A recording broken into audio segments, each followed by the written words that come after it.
Hi there and welcome to the latest video clip from Pilates Leeds, and today I'm going to talk about side lying open doors, which is one way of doing rotation. So first of all, the setup. So obviously you're in side lying, and then there's the question of what you do with your underneath arm. So either you can rest your head on your underneath arm like that, or you can use blocks. Now the blocks are great when you're rotating your head because it gives you head support, but it's if that annoys and it gives you some discomfort in your underneath arm.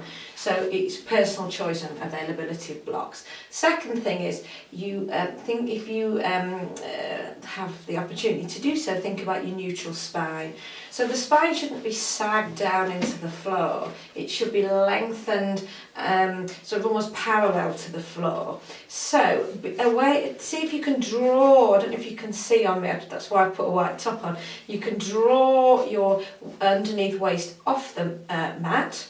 And for the top waist, you can gain length by reaching the top rib cage to your top pelvis and your top pelvis to your feet. So you've got that length, and here's the rotation.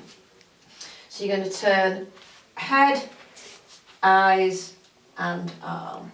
So it feels very arm-like, and you do get a bit of a stretch in your chest muscles in your end range, these muscles here, but fundamentally this exercise is about rotating your rib cage.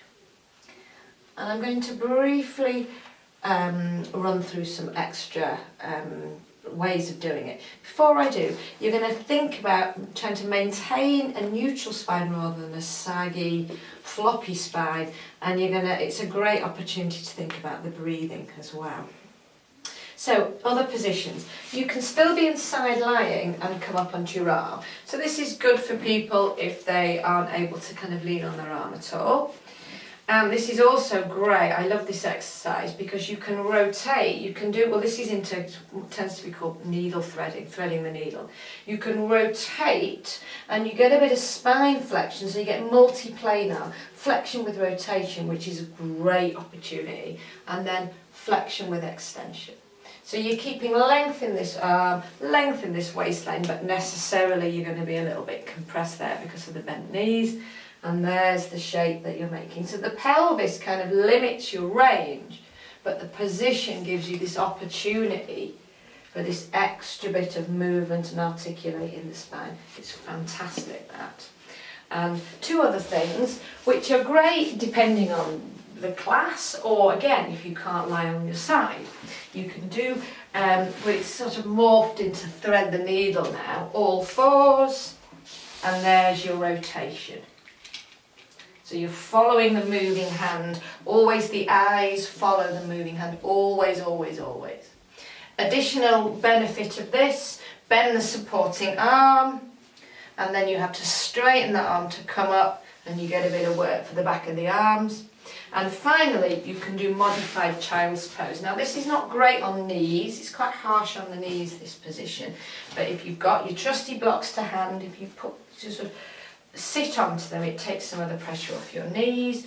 And then you don't have to be low to the floor, this will do. And here's that needle threading once more, following the eyes. And this one, they all have kind of different added benefits. And this one, you get a great shoulder blade stretch from this. You can also sort of play around with getting a little bit of end range extra because it's quite a supportive position to be in. And finally, I promise, you can actually direct the arm in different places, so you'll get a slightly different sort of flavour of rotation and a slightly different kind of flavour of shoulder blade stretch. So that's also kind of useful in its way, and from this position you can do other stuff. So many things with needle threading and door opening, but we'll leave it for now. Thank you for watching. Cheerio.